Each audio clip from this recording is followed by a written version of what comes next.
아멘. 오늘은 같은 환경, 다른 모습이라는 제목으로 말씀을 전하도록 하겠습니다.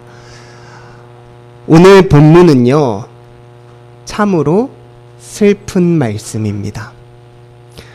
일단 본문의 분위기가 우울해요.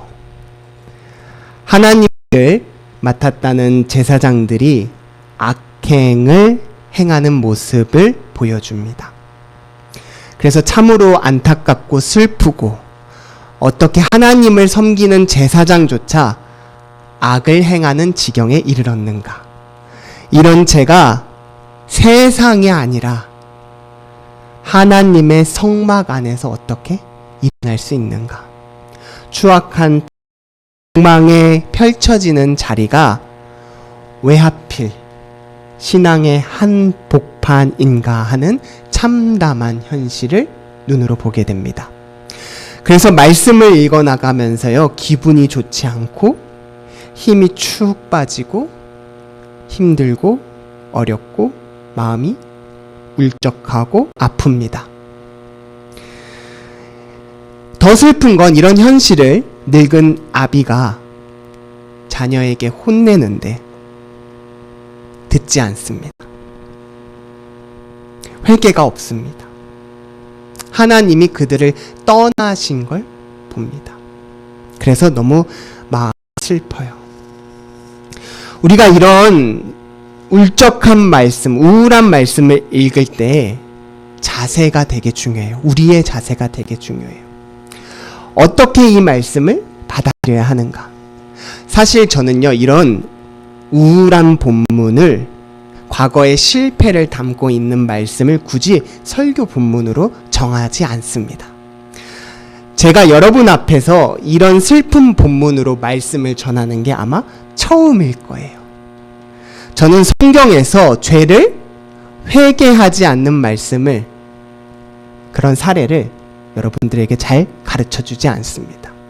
왜냐하면 긍정적으로 하나님 말씀을 받아들이고 회개하는 은혜로운 말씀도 이미 많은데, 굳이 이런 안타까운 말씀을 우리가 살펴보고 묵상하는 게 그렇게 우리 신앙에 유익하지 않기 때문이에요.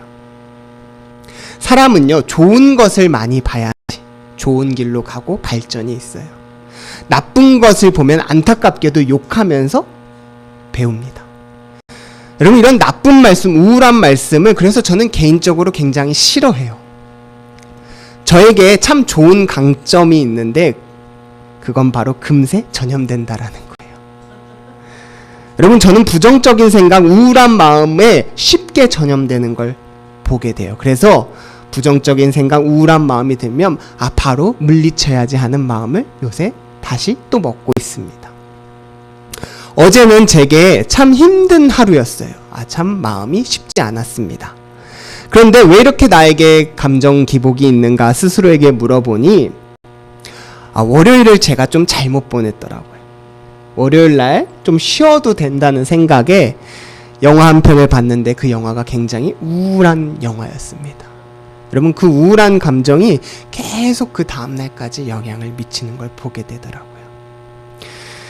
여러분, 우울한 감정의 특징은 계속 그 우울한 감정이 옮겨 다녀요. 목회자도 우울한 성도와 만나는 게 굉장히 힘이 듭니다. 그래서 우울한 분을, 조금 위로가 필요한 분을 신방하러 갈 때는 가기 전부터 마음을 먹고 가요. 내가 그분의 슬픔에 공감은 하지만, 같이 아파하지만 돌아올 때는 빨리 그 슬픔을 떨쳐내리라.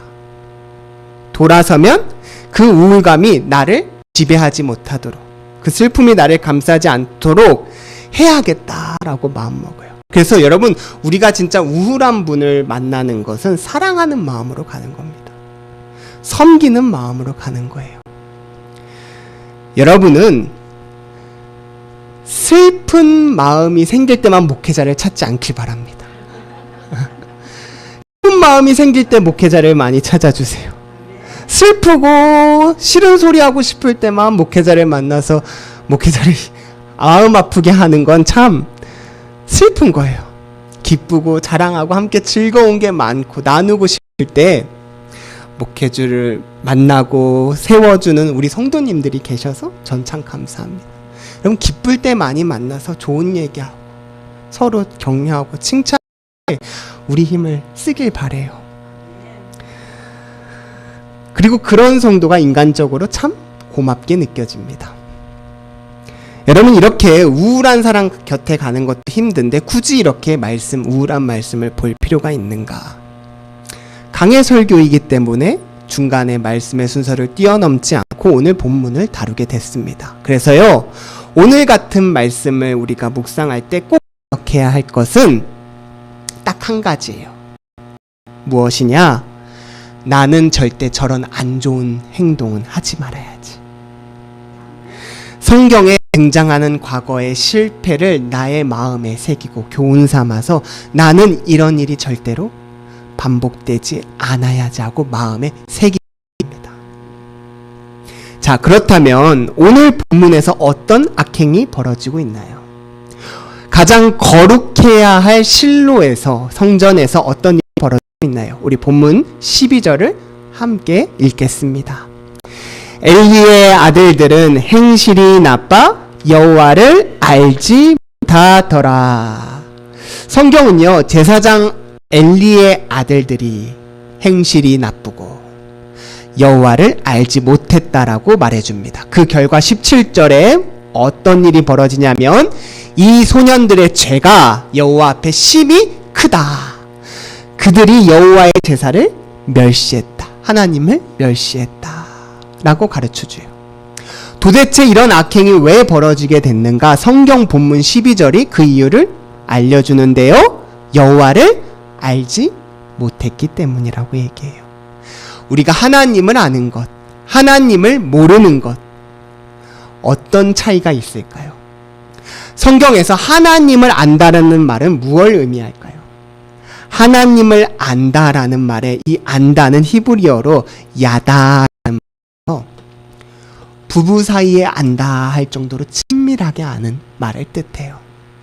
그 사람을 샅샅이 알 때 야다, 안다라고 얘기해요.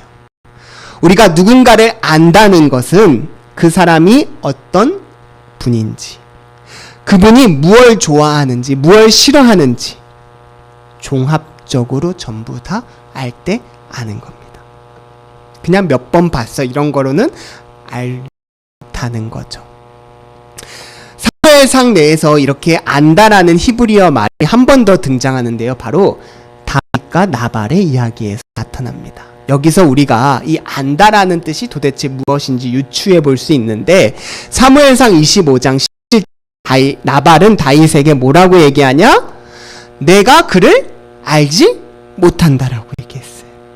나발은 다윗이 어떤 존재인지 잘 알지 못했습니다. 그 결과 다윗을 어떻게 판단하냐면, 다윗 옛날에 골리앗하고 싸워서 이긴 영웅이었지만 지금은 쫓겨다니는 떠돌이 신세지.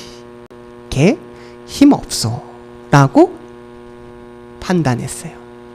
만약 나발이 다윗을 조금만이라도 알았다면 결코 모욕을 주지 않았을 겁니다. 그에게 힘이 있었다라는 걸 알았다면 그렇게 다윗을 무시하지 않았을 거예요. 그런데 오늘 엘리의 아들들이 하나님을 이렇게 알지 못했다라는 거예요. 하나님이 어떤 분이신지, 하나님이 무엇을 좋아하시는지, 하나님이 무엇을 싫어하시는지, 하나님이 어떤 힘을 가진 분이시라는지 알지 못했다라는 거예요.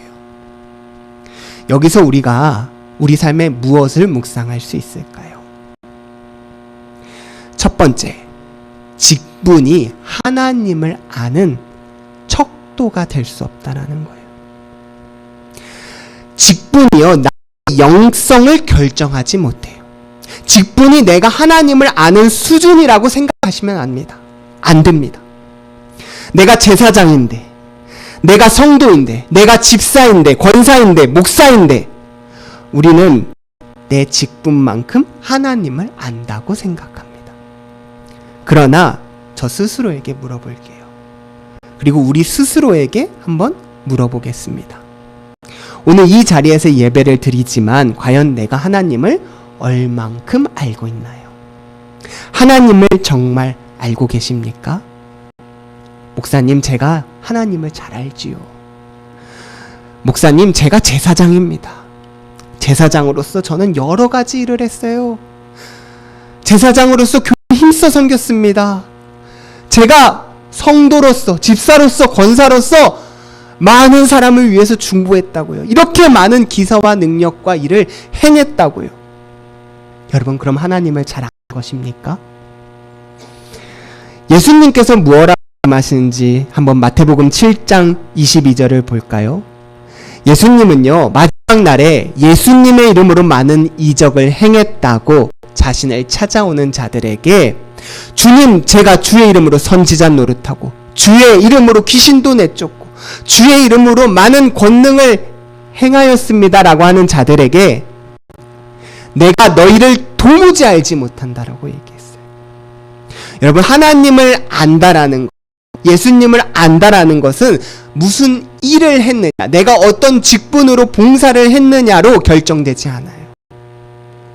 하나님을 아는 것은 제사장이기 때문에 많이 아는 게 아니에요. 고린도 교회를 보면 그토록 많은 은사와 능력을 그들이 행했음에도 예수님의 평가는 바로 서지 못한 교회라고 가르쳐 줍니다. 여러분, 여기서 우리는 세상과 다른 신앙의 척도를 배우게 돼요. 세상은요, 이 정도 하면 최고라고 얘기합니다. 보이는 것으로 평가를 하죠. 그런데 하나님은요, 그 마음의 중심까지 아세요. 하나님은 업신여김을 받지 않으십니다. 그 결과 안타깝지만 직분이 하나님을 아는 것이 아니라 우리의 마음의 중심이 하나님 앞에 아는 바가 되어야 함을 말씀으로 가르쳐 줍니다. 엘리 제사장의 아들들은 제사장일지라도 하나님을 알지 못했어요. 심판하시는, 죄를 정말 싫어하시는, 악행에 부들부들 뜨시는 하나님을 알지 못했어요. 여러분, 우리가 잘 아는 하나님의 속성이 한 가지 있습니다. 그건 뭐죠? 하나님은 선하시다라는 거예요. 하나님은 선하세요. 하나님은 사랑이세요. 하나님은 우리를 너무나도 아끼십니다. 우리 성도님들께서 하나님이 얼마나 인자하신지, 하나님이 얼마나 우리를 사랑하시는지 아십니까? 여러분, 하나님이 정말 우리를 사랑하세요. 하나님은 우리를 사랑하셔서 작은 것 하나라도 우리를 위로해 주시고 싶어 하세요. 하나님은요, 열심히 일하는 그 제사장을 위로해 주고 싶으셔서 하나님께 바쳐지는 고기의 일부분을 제사장들이 먹을 수 있는 일용할 양식으로 허락해 주셨어요. 그 길을 열어주셨습니다. 제사장들이 제산물로 바쳐지는 그 소, 양을 일부 떼서 가져갈 수 있도록 허락해 주셨다고요. 그리고 하나님은요, 소와 양이 제산물로 바쳐질 때 하나님은 뭘 가져가시는지 아세요? 여러분, 하나님이 제일 좋은 고기의 부위를 떼서 가져갈 것 같나요? 성경을 읽어보니까요, 하나님이 가져가시는 부분은요, 소의 내장, 소의 기름, 소의 배설물, 똥, 그런 걸 가져가세요. 나머지 것들, 정말 귀한 고기들은 제사장 나눠주고요, 제사를 드린 사람에게 가져가서 먹으라고, 즐겁게 화목한 시간을 보내라고 하세요. 하나님은요, 너무 선하셔서 자기를 위해서는 제일 하찮은 것, 너희를 위해서는 가장 값진 것을 선물로 주세요. 여러분, 고기만 그런가요? 소재를 한번 볼까요? 가장 아름다운 고운 곡식을 하나님께 드릴 때 어떻게 할까요? 여러분, 그 곡식 포대를 갖고 와서 하나님의 그 제단에다가 콸콸콸 쏟을까요? 여러분, 소재 드리는 말씀이 레위기서 2장 2절에 나오는데요, 어떻게 드리냐면요, 하나님이 얼마나 선하신지, 우리를 생각하시는지 그 고운 곡식을 우리 하나님께 다 바치면 뭘 먹고 살겠어요? 여러분, 뭘 어떻게 드리나요? 그 곡식을 포대째 갖고 오면 제사장이요, 그 밀가루 포대에서 한 줌만 걷고 뿌린대요. 여러분, 한 줌이래. 한 줌. 한 줌이면 얼만큼이죠? 요만큼이에요. 여러분, 거기서 제사장이 2줌 줘서 이렇게 뿌리면요, 하나님 앞에 죄인 거예요. 한 줌만. 우리가 우리말 속담에 한 줌도 못 되다라는 말이 있죠. 쟤는 참 나눠주는 걸 한 줌도 못 줘. 여러분, 그게 얼마나 적은 건지 이해가 되시죠? 채 차지 못할 정도로 적은 만큼을 하나님께서 라고 얘기하신 거예요. 하나님은요, 이처럼 우리를 사랑하시고 선하게 돌봐주시는 하나님이십니다. 하나님은요, 제사장들을 너무 사랑해 주셔서 제사장들도 고기 먹어야지, 꼬챙이로 찔렀을 때 나오는 부위가 제사장 몫으로 되도록 해주셨어요. 딱 찔렀을 때요, 너무 좋은 한우 툭불 부위 나오면, 여러분, 제가 표정 관리를 잘해야겠죠? 좋지만 좋지 않은 표정으로, 나쁜 고기가 걸려도 감사하면서 표정 관리를 해야 될 거예요. 질 좋은 고기가 나오는 날은 횡재하는 날이고, 좀 딱딱한 부위가 나오면, 질긴 부위가 나오면 좀 슬픈 날일 겁니다. 그런데요, 어느 날 생각해요. 야, 뭐 이렇게까지 고생할 필요 있나? 뭐 이렇게 안 보고 찍을 필요 있나? 그냥 처음부터 가장 값진 마블링된 부위, 기름진 부위를 떼고 시작하면 되지. 뭘 아깝게 그렇게 하나님한테 나아가. 내 생각, 그냥 뭐가 그게 절차가 중요해. 그냥 먼저 내 입맛에 맞게 내가 원하는 부위를 떼고 시작하지 라는 것이, 별거 아닌 것 같지만 그것이 바로 엘리 아들들이 범한 죄악의 시작이었다라는 거예요. 여러분, 이 말씀을 우리 삶에 적용했으면 좋겠어요. 그냥 아들들 참 나빴네 하고 끝나면요, 이 말씀은 우리에게 의미가 없습니다. 하나님은 우리도 제사장으로 부르셨어요. 너희는 왕같은 제사장이요, 거룩한 나라요. 하나님의 말씀으로 은혜 받아서 세상에 선한 영향력을 흘려보내는 제사장 민족으로 우리를 삼아주셨습니다. 그래서 우리도 이 제사장이기 때문에 하나님으로부터 여러 가지 특권을 누립니다. 엘리 제사장의 아들들이 누렸던 특권처럼요. 어떤 특권이 있나요? 하나님께 기도할 수 있죠? 힘들 때 하나님에 찾아가서 간구할 수 있죠? 하나님께 예배드릴 수 있죠? 하나님께 사랑을 넉넉히 받을 수 있습니다. 그렇다면 우리는 이 하나님께 받은 은혜와 특권을 어떻게 사용하고 있나요? 여러분, 나를 위해서 전부 다 쓰십니까? 엘리 제사장처럼 이 은혜는 내 거야, 나를 위해서, 내가 좋은 나의 입맛대로 라고 만약에 한다면, 처음에는 그렇게 시작할 수 있겠지만 어느 순간에 이르면 그것보다 하나님이 나에게 이런 은혜를 주신 이유가 있을 텐데, 그 이유와 목적에 맞게 흘려보내는 자가 돼야 바른 신앙인 줄 믿습니다. 여러분, 요새 시대를요, 핵개인주의 시대래요. 더 이상 나보다 중요한 건 없대요. 내가 제일 중요한, 내 입맛에 맞는 게 제일 중요한 시대에 우리는 살아가고 있대요. 그래서 별로 가족주의, 공동체주의, 이런 다른 사람을 위해서 우리가 양보하면서 살아가 봅시다라고 하면 젊은 친구들한테는 인기가 없대요. 그 말을 아예 듣기 싫어. 왜 그런 말을 해? 내가 제일 중요한데 라고 생각하는 시대에 우리가 살고 있어요. 그런 삶 가운데 우리는요, 나 중심이 아니라 하나님 중심으로 살고자 몸부림치는 사람들이 되어야 할 줄 믿습니다. 여러분, 그게 십자가예요. 그게 십자가예요. 여러분, 교회 다니는 이유가 처음에는 내가 좀 어려운 문제가 있어서, 내 문제가 해결됐으면 좋겠어서 시작할 수 있습니다. 그런데요, 안타깝지만 교회는 여러분을 위해 있지 않습니다.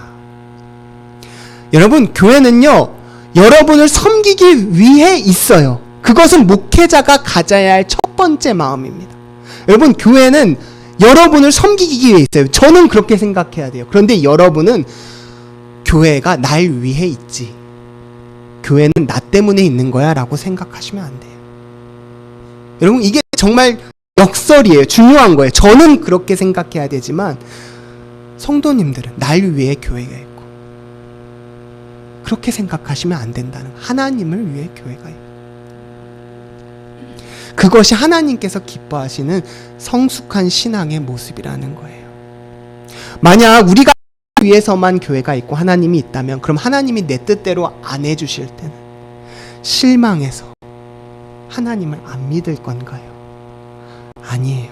내 입맛이 아니라 하나님의 입맛대로, 하나님의 뜻대로 끊임없이 나아가고자 하는 것이 하나님이 기뻐하시는 믿음의 길인 줄 믿습니다. 여러분, 김관성 목사님이라는 목사님께서 부끄러운 고백을 하겠다라고 하면서 전해주신 이 제게 참 도전이 됐어요. 이 목사님이 제가 부끄러운 회개를 하겠습니다 라고 한 고백을 제가 같이 이 시간 읽어드릴게요. 목회자의 꿈과 포부가 원대할수록 사람을 수단화하고 이용하고 하나님 말씀으로 조종하려고 하는 성향들이 발달했다. 내가 품은 생각이나 비전에 동의하는 사람은 무작정 이뻐 보였고, 반대하거나 소극적인 사람을 향해서는 하나님의 이름으로 그 정당성을 확보해서 두드려 팼다. 목사에게는 누군가를 바보로 만들 수 있는 여론 조작 수단이 있음을 알았다. 어느 순간에는 나의 일을 위해 하나님을 조작, 각색하고 나를 위해 필요한 하나님을 만들었다. 우아하게 고상하게 하나님 말씀 가지고 하나님 이름으로 성도들을 내 입맛대로 하려 했던 것이다. 여러분, 목회자가 부끄러운 고백을 하면서 회개를 하는데 제게 참 도전이 됐어요. 여러분, 우리는 하나님 말씀을 다룰 수 있는 기술을 신학교에서 배웠습니다. 여러분, 하나님 말씀으로 목회자가 누군가를 정죄하는 것 가장 잘할 수 있어요. 왜냐? 옳은 말씀을 아니까요. 옳을 때 더 정죄하고 옳을 때 더 그 사람에게 강한 말씀으로 얘기할 수 있다라는 거예요. 그런데 그게 하나님의 입맛이냐 자기 입맛이냐 잘 봐야 된다라는 거죠. 여러분, 우리가 음식점에 가면 이게 참 맛이 없어, 밑반찬은 왜 이래 라고 요구할 수 있어요. 입맛이 중요하니까. 그러나 신앙은요, 내 입맛대로 신앙생활 하는 게 아님을 오늘 엘리의 아들을 통해서 우리 삶에 적용하길 원합니다. 내가 우선이 아니라 하나님의 우선으로 살길 바래요. 두 번째로 무엇을 깨달을 수 있을까요? 우리가 두 번째의 삶에 적용할 수 있는 말씀을 같이 선포하겠습니다. 환경이 거룩함을 결정하지 않는다. 우리는 어떤 환경 안에 거하면 신앙이 발전하고 거룩해질 거라고 생각합니다. 어떤 자리에 가면 진보하고 발전이 있고 거기에 있으면 내 영성이 높아질 거라고 생각해요. 어떤 자리가 나에게 주는 영향이 있는 것은 확실합니다. 괜히 맹자가 3번 이사했겠습니까? 근무 자흑, 좋은 곳에 가면 좋은 영향을 받고 나쁜 곳에 가면 나쁜 영향을 받는다는 사자성어죠. 그런데요, 환경과 상황이 사람에게 영향을 주지만 환경과 상황이 사람의 본질을 전부 다 결정한다는 건 아니에요. 만약 오늘 실로에 거하는 엘리의 아들들은요, 굉장히 질적으로 백성들을 이끄는 사람들이 됐어야만 했어요. 왜냐하면 제사를 주관하고 집례하는 제사장이기 때문이죠. 그 자리에서 영향을 받고 발전한다면 말이에요. 그러나 우리는 환경이 우리의 영성을 결정한다고 착각하지만, 죄송하지만 여러분, 장소가 여러분을 거룩하게 만들지 못해요. 장소가 우리를 거룩하게 하는 게 아니라 그 장소에 임하신 성령님께서 우리를 거룩하게 바꿔주시는 겁니다. 제가 소리 사모님과 이번에 터키 성지순례를 다녀왔어요. 갑바도키아라는 도시에 다녀왔습니다. 이 갑바도키아가 뭘로 유명하냐면 스머프 집의 오리지널로 유명해요. 이 갑바도키아가 정말 해의 요새입니다. 그리고 척박해요. 기독교 박해 시기에 사람들이 그래서 도망가서 이 갑바도키아 지역에 오게 됐습니다.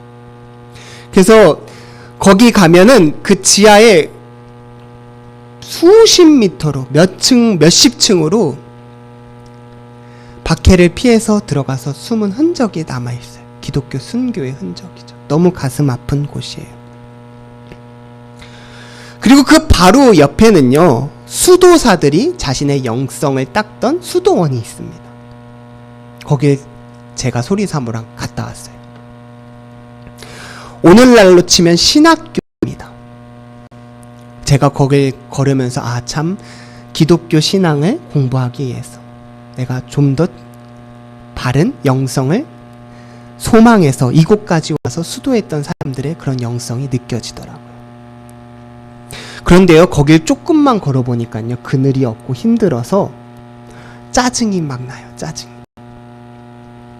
여러분, 제가 사진을 하나 갖고 왔는데 같이 한번 볼까요? 여기가 그 수도사들이 굴을 파서 들어가서 생활하면서 나와서 같이 수도하던 그런 공간이에요. 스머프 딱 보이죠? 여기가 바로 그 수도사들이 이렇게 그 판 구멍마다 들어가서 앞에 천막을 쳐놓고 생활하면서 이렇게 했던 생활인데요. 여러분이라면 이 굴 중에 몇 층에서 살고 싶으세요? 1층, 2층, 3층, 4층, 5층, 6층, 7층까지 있는데 여러분이라면 어느 집에서 제일 높은데요. 제일 높은데요. 저는요, 저 제일 높은 데를 만약에 산다 그러면 화장실 갈 때마다 화가 날 것 같아요. 저 화장실 갈 때마다 1층까지 내려가서 해야 되는데 1층 사는 사람한테 늘 방 바꾸자고 싸울 것 같아요. 여러분, 저희가 올라가는 게 험난해요. 여러분, 좋은 것이 있으면 늘 그거에 갈등이 생기죠. 더 그걸 차지하려고요. 여러분, 여기 방정하는 게 선착순이었대요. 가가지고 내 굴을 파고 그 굴 안에 들어가면 내 방인 거죠. 1층 사는 사람이 죽어야만 1층으로 내려갈 수 있는 거예요. 여러분, 참 아픈 게요, 내가 속세와 떨어진 곳에서 하나님만 믿으며 바라보며 영적 성숙을 하기 위해서 수도하기를 갔는데 저 7층 올라가는 일상의 고됨 때문에 1층 사람하고 다툰다라는 거예요. 그게 기록으로 남아있어요. 여러분, 어처구니 없죠. 안 가시죠? 저기까지 가서 수도하러 갔는데, 하나님을 잘 믿으러 갔는데, 1층 사람 언제 떠나나. 그래야 내가 저 1층으로 내려가는데. 여러분, 그 일상의 갈등과 고됨에서 다투는 모습을 보는데요, 다른 사람 말할 게 없더라고요. 저의 모습이더라고요. 여러분, 그래서 제가 갑바도키아에 깨달은 게 있어요. 그게 뭐냐? 영성, 거룩함은 자리가 주는 게 아니라, 환경이 주는 게 아니라 소망하는 사람에게 주어진 하나님의 선물이구나. 여러분, 거기 가면 달라질 거라 생각하는 사람, 거기 가서도 싸웁니다. 나는 어떠한가요? 여러분, 하나님께로부터 나오는 은혜로만 우리가 설 수 있음을 믿음으로 고백하길 바라요. 어떤 교회가, 어떤 자리가, 어떤 환경이 우리를 세워주지 못합니다. 그걸 기억하시길 바라요. 실로가 아니라 하나님이 계신 곳이 우리를 변화시킴을 믿음으로 고백하시길 바래요. 세 번째를 우리 삶에 적용하길 원합니다. 여러분, 나이와 영성은 비례하지 않는다라는 거예요. 이게 너무 슬퍼요. 저도 나이가 들어가고 있거든요. 제 아래 후배들이 치고 올라오는 게 여러분 마냥 기쁘지는 않더라고요. 여러분, 나이가 들수록 우리가 영성이 비례해야 합니다. 그런데 어린 사무엘은 하나님 안에서 무럭무럭 자라나고 있는데 엘리의 아들들은 어떤가요? 어린 사무엘은 아직 나이가 어려서 사회적으로 인정을 받지 못해서 제사를 집례하지 못하지만 하나님 보시기엔 이미 제사장입니다. 나이가 들었지만 그 안에 탐욕으로 가득 찬 사람은 겉으로 보기에는 제사를 집례하지만 이미 하나님이 떠나셔서 그 아버지가 눈물로 그러면 안 된다. 하나님 앞에 범죄하면 누가 하나님 앞에서 중재하리요. 눈물로 회개할 것을 요청하는데도 그 말을 듣지 못해요. 성서학자들은요, 바로 앞에 엘리의 두 아들을 딱 갖다 놓으면 동일하다라고 얘기하더라고요. 모세가 그렇게 너 그러면 망할 거야 라고 얘기해도 하나님이 그 마음을 완악하게 해서 듣지 않았던 것처럼 이미 하나님이 그 두 아들을 떠나시니까 회개해라 해도 그 말을 듣지 않고 회개하지 않는 그 아들을 보면서 그 아버지의 마음이 얼마나 아팠을까. 여러분, 하나님이 떠나시면 회개하지 못해요. 하나님이 우리에게 주시는 은혜는 회개할 수 있는 은혜임을 우리가 붙들어야 됩니다. 여러분, 나의 나이만큼 하나님 은혜가 넘쳐나게 해주세요. 내 나이에 걸맞는 하나님 앞에 기쁜 자녀가 되게 해주세요 라고 소망하시길 바래요. 하나님은 우리가 소망할 때 신체의 모습처럼 영적으로도 세워주십니다. 아직 어리고 젊지만 영적으로 성숙한 사람이 있는가 하면 나이는 많지만 영적으로 미숙한 사람을 보게 됩니다. 우리는 영적으로도 신체적으로도 성숙한 사람이 되길 원합니다. 존 웨슬리 목사님은요, 이 홈리와 비느하스를 가리켜 설교하면서 이렇게 말했다고 합니다. 성도 여러분, 홈리와 비느하스처럼 은혜의 날을 죄로 탕진하지 맙시다. 한번 다시 읽어줄게요. 여러분, 홈리와 비느하스처럼 은혜의 날을 죄로 탕진하지 맙시다. 동일하게 선포합니다. 은혜의 시간을 은혜로 채우는 저와 성도님들이 되길 축복합니다. 하나님의 제사가 이뤄지는 성전 안에서 그 은혜를 충만히 누리며 선한 영향력을 흘려보내는 주의 거룩한 자녀 저와 여러분이 되기를 축복합니다. 사랑의 하나님, 오늘 말씀을 통해 우리 삶에 마음에 새기길 원합니다.